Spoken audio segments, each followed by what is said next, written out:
Momentos marcantes acabam passando despercebidos. O que o presidente Trump conquistou na OTAN ontem foi revolucionário e histórico. Uma mudança na divisão de responsabilidades para a Europa, para a responsabilidade europeia na OTAN, que a maioria diria ser impossível, no início do mandato dele. Mas ele disse que a OTAN precisa pagar a sua parte. Eles começaram isso no primeiro mandato e, agora, no segundo mandato dele, aceleramos esse processo. Os 32 países da OTAN se comprometeram a gastar 5% do seu PIB em defesa, realmente investindo na aliança da OTAN. Então, espero que, com toda a tinta gasta, todos os seus veículos encontrem tempo para reconhecer devidamente essa mudança histórica na segurança do continente. Que outros presidentes tentaram fazer, outros presidentes falaram sobre. O presidente Trump conseguiu. É algo enorme. Veja, estamos aqui esta manhã porque, ao caçar escândalos o tempo todo, tentando encontrar divisões e distorcer histórias, esse corpo de imprensa e a imprensa em geral acabam perdendo momentos históricos. Vocês perdem momentos históricos 5% na OTAN. Quando você ouve? Eu estava na reunião a portas fechadas. Queria que pudesse ter câmeras lá. Quando você ouvia os primeiros ministros e presidentes de outros países, homens e mulheres, olhando para o presidente Trump e dizendo: isso nunca poderia ter acontecido. Nunca teria acontecido. Parecia impossível há 5, 2, 8 anos, mas estamos aqui por sua liderança. Se você perguntar a eles, aposto que diriam a mesma coisa. Mas, procurando escândalos, vocês perdem momentos históricos recrutamento Pentágono, níveis históricos Exército, Força Aérea Marinha. Sim, talvez haja uma menção aqui ou ali. Mas como foi sob liderança do presidente Trump? Por quê? Porque os americanos estão respondendo a ele como comandante em chefe, o corpo de imprensa não quer escrever sobre isso. Ou nos traz ao tema do momento, os ataques altamente bem-sucedidos no Irã. Deixe-me ler aqui o ponto principal. O presidente Trump comandou a operação militar mais complexa e secreta da história, e foi um sucesso retumbante, resultando em um acordo de cessar-fogo e no fim da guerra de 12 dias. Houve muita discussão sobre o que aconteceu e o que não aconteceu. Dê um passo para trás por um segundo. Por causa de uma ação militar decisiva, o presidente Trump criou as condições para acabar com a guerra. Dizimando, escolha a palavra, obliterando, destruindo as capacidades nucleares do Irã. Quero ler algumas das avaliações que foram apresentadas porque, seja a CMM das fake news, a MSNBC ou o New York Times, todos fizeram uma cobertura bajuladora de uma avaliação preliminar. Eu tive a oportunidade de ler tudo. Todos os veículos noticiaram com entusiasmo uma avaliação preliminar da DIA. Estou olhando para ela agora mesmo. Novamente, era preliminar, 1 dia e meio depois do ataque real. Quando admite por escrito que são necessárias semanas para acumular os dados necessários para fazer tal avaliação, é preliminar. Destaca que não foi coordenada com a comunidade de inteligência de forma alguma. A baixa confiança neste relatório em particular. No relatório, diz que há lacunas nas informações. No relatório, diz que várias suposições-chave são a base dessa avaliação. Uma suposição-chave. Você sabe o que é isso? Isso significa que toda a sua premissa está baseada em uma suposição-chave. Se você estiver errado, todo o resto está errado. E ainda assim, esse relatório reconhece que provavelmente houve danos severos. Novamente, isso é preliminar, mas foi vazado porque alguém tinha uma agenda para tentar confundir as coisas e fazer parecer que esse ataque histórico, não foi bem sucedido. Daqui a pouco vou passar para o presidente, porque ele vai expor os detalhes para vocês, com base em sua experiência profissional militar. Mas aqui está o que outras pessoas estão dizendo. O dia que publicou o relatório diz que este é um relatório preliminar de baixa confiança e continuará a ser refinado à medida que informações adicionais se tornarem disponíveis. E a Comissão Israelense de Energia Atômica? Os ataques devastadores dos Estados Unidos em Fordo destruíram a infraestrutura crítica do local e tornaram a instalação de enriquecimento inoperante. Alguma dessas citações chegou ao New York Times ou ao Washington Post, MSNBC, CNN? Alguma dessas citações? Que tal esta? Esta é nova, vinda da ONU, das Nações Unidas, que, muitas vezes, não é amiga dos Estados Unidos e certamente não de Israel. Aqui está o chefe da Agência de Energia Atômica da ONU, Rafael Grossi, hoje de manhã. Os ataques dos Estados Unidos e de Israel causaram danos enormes aos locais nucleares do Irã. Não precisa acreditar só na minha palavra. E o chefe do Estado-Maior das Forças de Defesa de Israel? Posso dizer aqui que a avaliação é de que danificamos significativamente o programa nuclear, atrasando-o em anos. Repito, anos. O ministro das Relações Exteriores do Irã, o porta-voz, nossas instalações nucleares foram gravemente danificadas. Isso é certo. Tenho certeza de que isso é até um eufemismo. John Radcliffe, o diretor da CIA, divulgou uma declaração ontem à noite. A CIA pode confirmar que um conjunto de informações confiáveis indica que o programa nuclear do Irã foi severamente danificado por ataques direcionados recentes. Isso inclui novas informações de uma fonte historicamente confiável, bem diferente da avaliação preliminar com baixa confiança. Ele diz: fonte e método historicamente confiáveis e precisos indicam que várias instalações nucleares-chave do Irã foram destruídas e terão que ser reconstruídas ao longo de anos. A CIA continua coletando informações adicionais de fontes confiáveis para manter os tomadores de decisão devidamente informados. E quanto a Demi Tulsi Gabbard ontem? Ela escreve, e eu cito: novas informações confirmam o que o presidente já afirmou várias vezes. As instalações nucleares do Irã foram destruídas. Presidente do Instituto para Ciência e Segurança Internacional, David Albright. No geral, os ataques de Israel e dos Estados Unidos destruíram efetivamente as Nações Unidas, o programa de enriquecimento de centrífugas do Irã. Vez após vez, posso listar aqueles que entendem, aqueles que enxergam, aqueles que fazem avaliações adequadas reconhecem que o que as Forças Armadas dos Estados Unidos fizeram foi histórico. E, novamente, antes de passar para o presidente, porque vocês, e eu quero dizer especificamente vocês, a imprensa, torcem tanto contra o Trump? É como se estivesse no seu DNA e no seu sangue torcer contra o Trump. Porque vocês querem tanto que ele não tenha sucesso, precisam torcer contra a eficácia desses ataques. Vocês têm que torcer para que, talvez, eles não tenham sido eficazes. Talvez o modo como o governo Trump apresentou isso não seja verdade. Então vamos pegar meias-verdades, informações distorcidas, informações vazadas e depois distorcê-las ainda mais. Distorcer de todas as formas possíveis para tentar gerar dúvida e manipular a opinião pública sobre se nossos bravos pilotos foram bem-sucedidos ou não. Quantas matérias já foram escritas sobre como é difícil, sei lá, pilotar um avião por 36 horas? A MSNBC já fez essa matéria? E a Fox? Nós já fizemos uma matéria sobre como isso é difícil? Já fizemos isso 2 ou 3 vezes para que o povo americano entenda o quão difícil é abater um drone a partir de um F-15, F-16, F-22 ou F-35. Ou como é operar uma bateria Patriot, ou como é difícil reabastecer no ar, dando ao povo americano uma noção de quão complexa e sofisticada essa missão realmente foi. Há tantos aspectos do que nossos bravos homens e mulheres fizeram que, por causa do ódio desse corpo de imprensa, são desvalorizados porque o pessoal de vocês tenta vazar e distorcer, como se não tivesse sido bem-sucedido. Isso é irresponsável. E as pessoas nesta sala têm acesso a essas informações por causa da proximidade aqui no Pentágono. É uma responsabilidade importante, e repetidas vezes informações confidenciais são vazadas ou negociadas para fins políticos, tentando fazer o presidente parecer mal.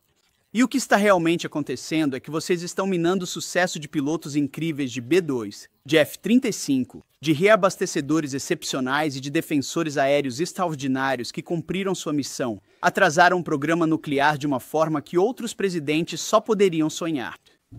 Que tal celebrarmos isso? Que tal falarmos sobre o quão especial é a América, que só nós temos essas capacidades? Acho que infelizmente é pedir demais para as notícias falsas. Já estamos acostumados. Mas também temos a oportunidade de subir ao púlpito e dizer a verdade sobre o que está acontecendo. E a realidade é: você quer chamar de destruído, quer chamar de derrotado, quer chamar de obliterado, escolha a palavra que quiser. Esse foi um ataque historicamente bem-sucedido e devemos celebrá-lo como americanos, pois nos dá uma chance de alcançar a paz, uma chance de fazer um acordo e uma oportunidade de impedir um Irã nuclear, algo sobre o qual o presidente Trump falou por 20 anos e que nenhum outro presidente teve coragem de realmente fazer. Então, com isso, quero passar a palavra ao presidente do Estado-Maior Conjunto. Eles fizeram uma análise técnica sobre isso, não apenas sobre o ataque, mas também sobre nossos defensores patriota em Al-Udeid. E, senhor presidente, passo a palavra para o senhor. Bom dia. Obrigado, senhor secretário. E bom dia a todos vocês. Obrigado por estarem aqui. Como complemento aos meus comentários na coletiva de imprensa de domingo, queria trazer algumas atualizações nesta manhã sobre algo que tenho a honra de fazer como presidente, que é a oportunidade de falar sobre alguns dos nossos militares e as coisas incríveis que eles fazem em nome da nossa nação. E já peço desculpas antecipadamente pela extensão e pelos detalhes. Hoje vou apresentar um informe sobre algumas coisas. Primeiro, vou falar sobre nossos defensores aéreos em Al-Udeid, no Catar, e as ações deles na segunda-feira. Depois, vou explicar um pouco sobre a parte acadêmica que envolveu o ataque a Fordo, a arma massiva ordnance penetrator, e vamos mostrar um vídeo que destaca os efeitos que essa arma tem. Claro que ninguém estava dentro do alvo, então não temos vídeo do local. Primeiro, na segunda-feira, como o presidente declarou, na manhã de segunda começamos a receber indícios e alertas de que o Irã pretendia atacar bases americanas na região. Naquela manhã, com base no trabalho que o comandante do CENTOM, Eric Kurilla, havia feito e sob as ordens do presidente, em Al-Udeid, na base aérea de Al-Udeid no Catar e em toda a região, adotamos uma postura de força mínima. A maioria do pessoal havia saído da base para ampliar o perímetro de segurança para longe do que avaliamos que poderia ser uma zona-alvo, exceto por alguns poucos soldados do exército em Al-Udeid. Naquele momento, apenas 2 baterias Patriot permaneciam na base, cerca de 44 soldados americanos responsáveis por defender toda a base, incluindo o quartel-general avançado do CENTOM no Oriente Médio, toda a base aérea e todas as forças dos Estados Unidos ali presentes. O soldado mais velho era um capitão de 28 anos. O mais jovem era um soldado raso de 21 anos que estava nas Forças Armadas há menos de 2 anos. Então, vamos nos colocar nessa situação por um instante. Imagine que você é esse jovem primeiro-tenente, tem 25 ou 26 anos e foi designado como diretor tático dentro do comando para defender essa base. Ao seu lado está o operador de alerta antecipado, cuja função é avisar você sobre um ataque iminente. Há 5 pessoas dentro de um veículo e 5 pessoas fora de um veículo ao redor deles, um total de, como eu disse, 44. Aliás, você ficou no Oriente Médio por anos, sendo enviado repetidas vezes, com missões estendidas várias vezes, sempre preparado, mas sem saber quando exatamente chegará o dia em que terá que cumprir sua missão e não pode falhar. Neste caso, essas equipes do Patriot foram deslocadas da Coreia e do Japão como parte das nossas forças dos Estados Unidos lá, para garantir que tivéssemos os mísseis mais capazes na área de responsabilidade do CENTOM. À medida que o dia avança, você começa a ouvir cada vez mais conversas no espaço de informações sobre um ataque iminente, quando o sol começa a se pôr no oeste. Você recebe ordens do seu quartel-general superior para garantir que suas baterias de mísseis estejam apontadas para o norte. Tem só mais alguns colegas de equipe, está quente, você está ficando nervoso e espera por um ataque. Fora desses veículos Patriot, sua equipe de prontidão, que é composta por um sargento e mais 4 soldados, gira uma chave e entrega o controle desses mísseis para aquele jovem tenente dentro do veículo, e vocês aguardam. Você sabe que vai ter aproximadamente 2 minutos, 120 segundos, para ter sucesso ou fracassar. Então, por volta das 12h30 da segunda-feira, que são 19h30 no Catar, enquanto o sol se põe no oeste, o Irã ataca. Quando os alvos são detectados, míssil após míssil patriota é ejetado de seus canisters por uma carga inicial de lançamento, e então o motor principal de combustível sólido é acionado. Você consegue sentir isso no corpo se já esteve perto de um patriota disparando. E míssil após míssil é lançado e guiado contra aqueles mísseis que vêm em direção a nós. Acreditamos que esse foi o maior engajamento único de Patriots na história militar dos Estados Unidos, e nós contamos com a participação das equipes de Patriot e do Catar nesse engajamento. Não vou dizer quantos mísseis foram disparados, mas foram muitos, por questões de sigilo, e estamos cientes de que há relatos de que algo conseguiu passar. O que sabemos é que havia muito metal voando por aí, entre mísseis atacantes sendo atingidos pelos Patriots, propulsores dos mísseis atacantes sendo atingidos pelos Patriots, os próprios Patriots voando, e os destroços desses Patriots caindo no chão. Havia muito metal voando por todo lado. E mesmo assim, nossos defensores aéreos dos Estados Unidos tiveram apenas alguns segundos para tomar decisões complexas com impacto estratégico. Esses seres humanos incríveis, junto com seus irmãos e irmãs de armas do Catar, ficaram entre uma salva de mísseis iranianos e a segurança de Al-Udeid. Eles são os heróis anônimos do Exército dos Estados Unidos do século XXI.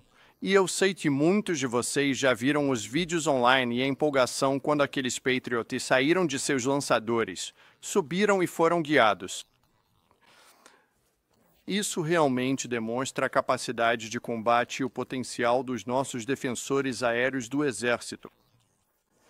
Resumindo, eles simplesmente arrebentaram. Se você puder virar isso, obrigado. Deixe-me, agora passar para uma explicação sobre a GBU-57, a arma massiva ordnance penetrator, e compartilhar um pouco sobre os planejadores que trabalharam nisso e o trabalho deles com essa arma. Primeiro, deixe-me contextualizar para vocês. Existe uma organização nos Estados Unidos chamada Defense Threat Reduction Agency, ou DTRA. A DTRA faz muitas coisas pelo nosso país, mas é a maior especialista mundial em alvos subterrâneos profundamente enterrados. Em 2009, um oficial da Defense Threat Reduction Agency foi levado a um cofre em um local não revelado e recebeu informações sobre algo que estava acontecendo no Irã. Por questões de segurança, não vou revelar o nome dele. Mostraram a ele algumas fotos e informações altamente confidenciais de inteligência sobre o que parecia ser um grande projeto de construção nas montanhas do Irã. Ele recebeu a missão de estudar essa instalação, trabalhar com a comunidade de inteligência para compreendê-la, e logo foi acompanhado por mais um colega de equipe. Por mais de 15 anos, esse oficial e seu colega viveram e respiraram esse único alvo, Fordow, um elemento crucial do programa nuclear secreto do Irã. Ele estudou a geologia, observou os iranianos escavando, acompanhou a construção, o clima, o material descartado, a geologia, os materiais de construção, de onde vinham esses materiais. Ele analisou o poço de ventilação, o duto de exaustão, os sistemas elétricos, os sistemas de controle ambiental, cada canto, cada cratera, cada equipamento que entrava e cada equipamento que saía. Eles literalmente sonhavam com esse alvo à noite enquanto dormiam, pensavam nele indo e voltando do trabalho, e sabiam desde os primeiros dias para que aquilo servia. Você não constrói um complexo de bunkers subterrâneos em vários níveis, com centrífugas e outros equipamentos em uma montanha, para qualquer propósito pacífico. Eles não podiam conversar sobre isso com a família, as esposas, os filhos, os amigos, mas continuaram insistindo, e ao longo do caminho perceberam que não tínhamos uma arma capaz de atingir e destruir esse alvo de forma adequada. Então eles começaram uma jornada para trabalhar com a indústria e outros estrategistas para desenvolver a GBU-57. Eles testaram repetidas vezes, tentaram diferentes opções e depois tentaram ainda mais. Eles realizaram centenas de testes e lançaram muitas armas em escala real contra alvos extremamente realistas por um único propósito: eliminar esse alvo no momento e local escolhidos pela nossa nação.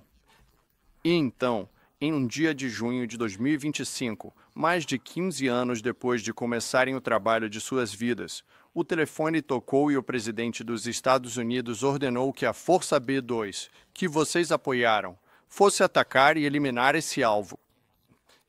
Ontem, tive a incrível honra e privilégio de passar um tempo com esses dois oficiais da Agência de Redução de Ameaças de Defesa que deram tanto de si. Um deles disse, e cito, "Eu nem consigo compreender isso. Meu coração está tão cheio de orgulho por fazer parte desta equipe. Estou muito honrado em fazer parte disso. A vocês dois, obrigado, e obrigado também às suas famílias."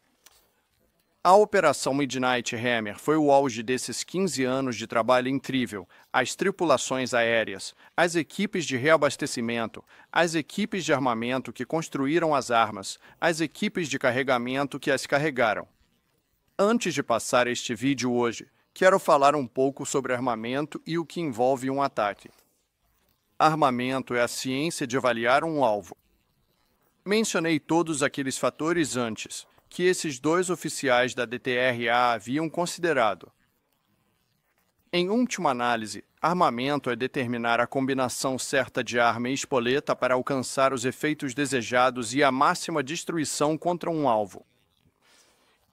No caso de Fordo, a equipe da DTRA compreendeu com alto grau de confiança os elementos do alvo necessários para neutralizar suas funções, e as armas foram projetadas, planejadas e entregues para garantir que alcançassem os efeitos desejados no espaço da missão.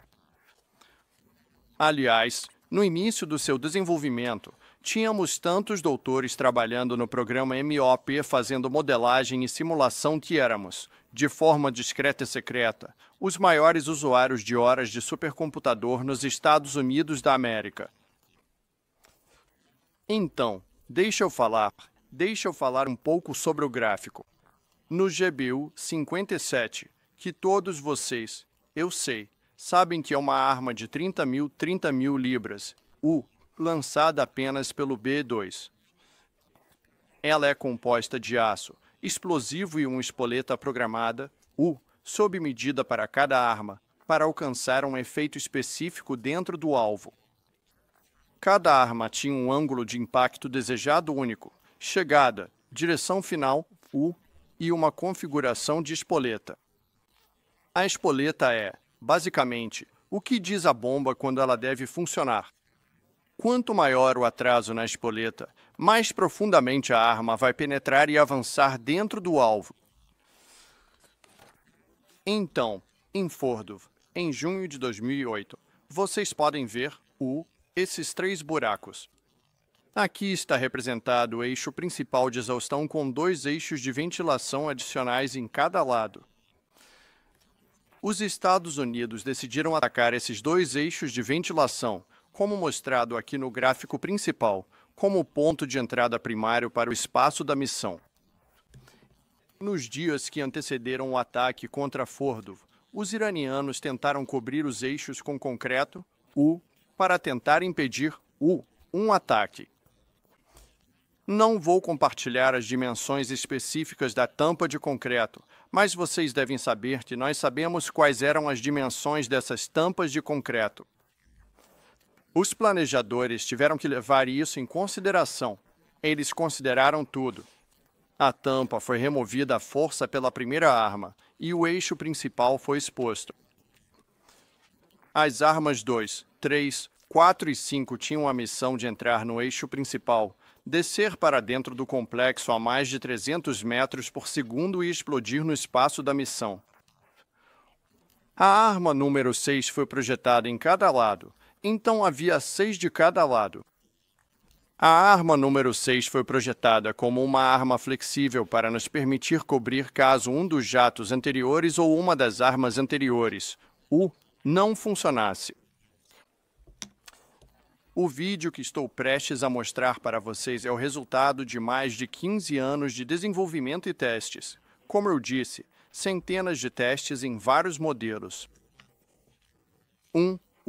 Esta é uma arma. Então, se você imaginar isso como CU mais 5 adicionais, você vai ter uma ideia de como isso fica. Espero que consigam ver e que não haja reflexo. O Tom é quem roda nossos vídeos. Vamos rodar em velocidade normal para que vocês possam ver, e depois voltamos para rever. Pode ir, Tom.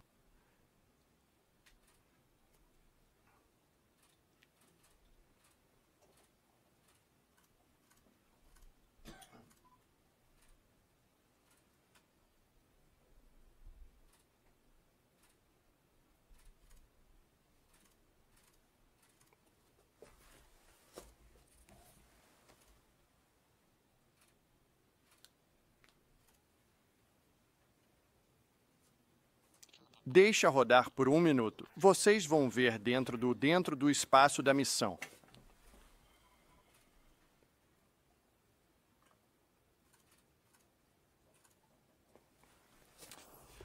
Diferente de uma bomba de superfície normal, vocês não vão ver uma cratera de impacto porque elas são projetadas para se enterrar profundamente e só então funcionar. Eu sei que tem havido muitas perguntas sobre isso. Todas as 6 armas em cada saída de ventilação em Fordo foram exatamente para onde deveriam ir. Uma bomba tem 3 efeitos que causam danos: explosão, fragmentação e sobrepressão. Neste caso, o principal mecanismo de destruição no espaço da missão foi uma mistura de sobrepressão e explosão atravessando os túneis abertos e destruindo equipamentos críticos. A maior parte dos danos que avaliamos, com base em nossa modelagem extensiva, foi uma camada de explosão combinada com o impulso proveniente do shot. Imagine isso acontecendo 6 vezes. Um ponto que quero destacar aqui: a força conjunta não faz BDA. Por princípio, nós não corrigimos nosso próprio trabalho. Quem faz isso é a comunidade de inteligência. Mas aqui está o que sabemos após os ataques e as investidas em Fordo. Primeiro, que as armas foram construídas, testadas e carregadas corretamente. Segundo, as armas foram lançadas na velocidade e nos parâmetros corretos. Terceiro, todas as armas foram guiadas até seus alvos pretendidos e aos pontos de mira planejados. Quarto, as armas funcionaram conforme o projetado, ou seja, elas explodiram. E sabemos disso por outros meios de inteligência que temos, que nos permitiram ver isso claramente. E sabemos que os jatos que vinham atrás viram as primeiras armas funcionando, e os pilotos disseram, abre aspas, essa foi a explosão mais brilhante que já vi. Parecia literalmente a luz do dia. Agora vou falar sobre as próprias tripulações dos bombardeiros, dar alguns detalhes sobre elas. As tripulações que atacaram Fordo vieram da Força Aérea Ativa e da Guarda Nacional Aérea do Missouri. As tripulações iam de capitão a coronel e a maioria era formada pela Escola de Armas da Força Aérea, sediada na Base Aérea de Nellis, em Nevada. Vou registrar aqui que não há vôlei de praia, nem futebol na Escola de Armas da Força Aérea. Havia aviadores homens e mulheres nessa missão, e um membro da tripulação me disse, quando conversei com eles por vídeo outro dia, que isso parecia o Super Bowl, com milhares de cientistas, aviadores e técnicos se unindo. Mais uma história sobre pessoas. Quando as tripulações foram trabalhar na sexta-feira, se despediram de seus entes queridos com um beijo, sem saber quando ou se voltariam para casa. Tarde da noite de sábado, as famílias deles ficaram sabendo do que estava acontecendo, e no domingo, quando aqueles jatos voltaram de Vitema, as famílias estavam lá, com bandeiras ao vento e lágrimas rolando. Estou literalmente arrepiado só de falar sobre isso. Os jatos se reagruparam em uma formação de 4 aviões, seguidos por uma formação de 3, e sobrevoaram Vitema, orgulhosamente, no padrão de tráfego, abrindo para pousar bem acima da base e aterrissando sob os aplausos incríveis de suas famílias, que sacrificam e servem junto com seus familiares. Como eu disse, havia muitas bandeiras e muitas lágrimas. Um comandante me disse: este é um momento na vida de nossas famílias que eles nunca vão esquecer. Isso, meus amigos, é o que a Força Conjunta dos Estados Unidos faz. Nós pensamos, desenvolvemos, treinamos, ensaiamos, testamos, avaliamos todos os dias, e quando chega a hora de agir, nós cumprimos. Eu não poderia estar mais orgulhoso, aqui hoje, da nossa Força Conjunta. Estou tomado de gratidão por poder contar a história deles, e enquanto estamos aqui agora, nossas forças permanecem em alto estado de prontidão na região, preparadas para se defender. E mais uma coisa, nossos adversários ao redor do mundo devem saber que há outros membros da equipe DTRA por aí estudando alvos pelo mesmo tempo e continuarão fazendo isso. Muito obrigado. Peço desculpas pela extensão. Aguardo suas perguntas. Obrigado, presidente. Eu queria. Obrigado pelo trabalho e explicação. Você tem o apontador laser? Sim, senhor. Obrigado. Sempre me ajudando, como de costume.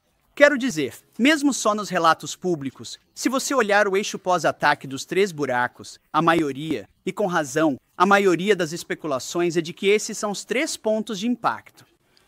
Quando, na verdade, o que você percebe é que esses são os dutos de ventilação, essas são as tampas.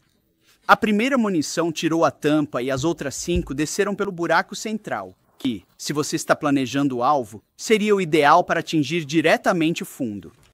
Esses são os tipos de detalhes que entram no planejamento de um ataque que, nós não. O Pentágono não esperaria que a imprensa ou o povo americano entendessem isso de imediato, então expor essas informações é útil.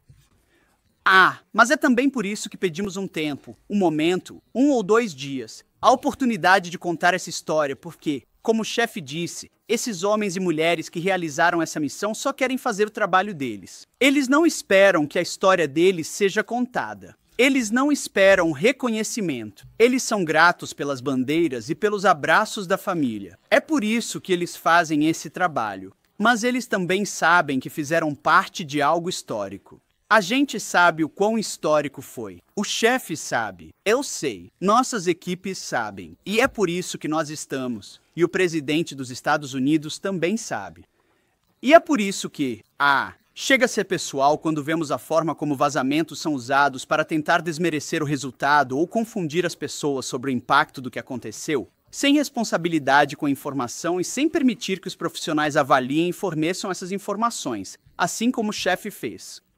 Então, obrigado, senhor presidente, por essa informação. Claro.